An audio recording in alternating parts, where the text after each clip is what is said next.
жаш кары болуп мигранттар жүрөт зарыгып, кээ бири жыргап, кээ бири ыйлайт тарынып, тер төгүп иштеп ай сайын акча алса да маанайы чөгүп жүрүшөт үйүн сагынып.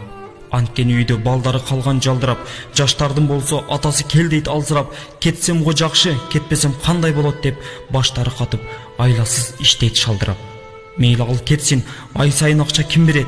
Айылда жумуш табылбай баары жинденет. Москвага экинчи келбейм дегендер 500 кетсе, эртеси кайтып 1000 келет.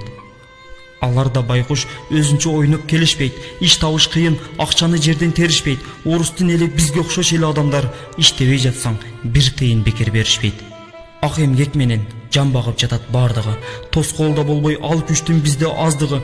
Жумуштан чарчап курсагач үйгө барганда жан кейтет жашаган жердин тардыгы. Башыңа түшсө байталда жорго болорун, алсызда бир күн зор келсе күчкө толорун. Түшүндүм мен да чет жакта жүрүп өзүнчө, бул турмуш бизди күлүгат кылып коерун. Көрөрбүз дагы тагдырга эмне жазганын, жалкоолук себеп пайдалуу илим албадым. Жараткан кандай сыноону берсе жакшылык, ач калсам дагы уурлук ишке барбадым. Кыйналсаң дагы сабыр кыл, бир аз чыдап кой. Аллахты эсте, шайтанды жакын жолотпой, баарыны жеңсең амалың күчөп өзүнчө, башталат жаңы жашоонун гүлү жомоктой.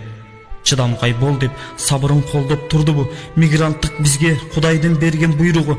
Кыямат күнгө чейинки жетчү неаматты терип жеш дагы адамдын парзы кулдугу.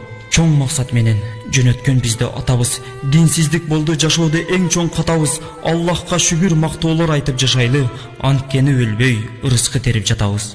Кудайга шүгүр, мактоолор айтып жашайлы, оорубай иштеп ырыскы терип жатабыз.